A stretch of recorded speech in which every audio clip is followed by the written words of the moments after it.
When I was a little girl, my parents took me to Jamaica, and we kept going back every year. And some people said, would I like some ganja? And I thought, there's money in those trees. But it was like the kind of twigs, long twigs, so they wrapped it in newspaper. And it was the days where we had the miniskirt, and I wore it in my underpants. And I came through customs, and you could hear crunch, crunch, crunch, crunch. So I pushed it, and suddenly I had a tail. That's how I got the ganja through.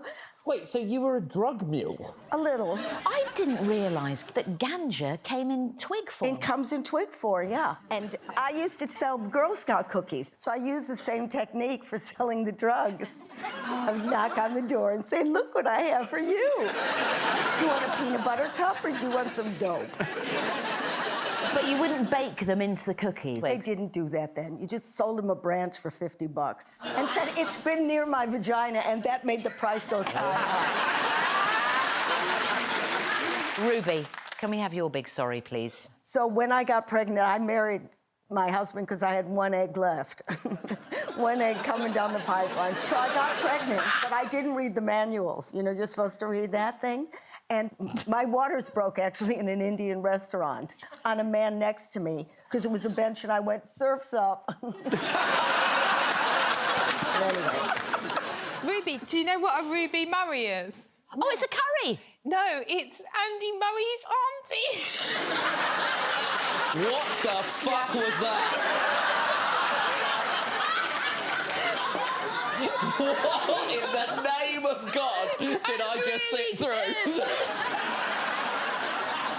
So I go to the hospital, I know nothing. They gave me... Wait, that's not the person you want to apologise to.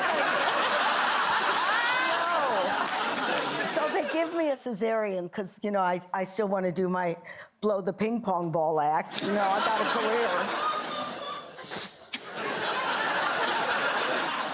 He's born, and I knew nothing. I'm in a room with a woman, and I don't know what to do, so I keep waking her up at night and saying, when there's like, you know, what's the stuff? Yeah. What's all the skin on his, you know, I didn't know anything, and at one point, I really didn't want to have my breast touched.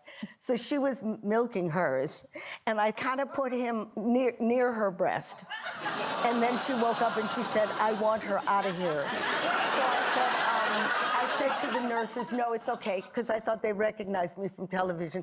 I don't need my own room, I'll share with her. And they said, no, she wanted you out of there. I apologized to that woman. Wow. I was asked to do a presentation for Microsoft with Bill Gates to celebrate 25 years. Whoa. And he hated me. It was just a cube of flesh with some dandruff. I mean, just horrifying. And the interview went really badly. You could smell the hatred.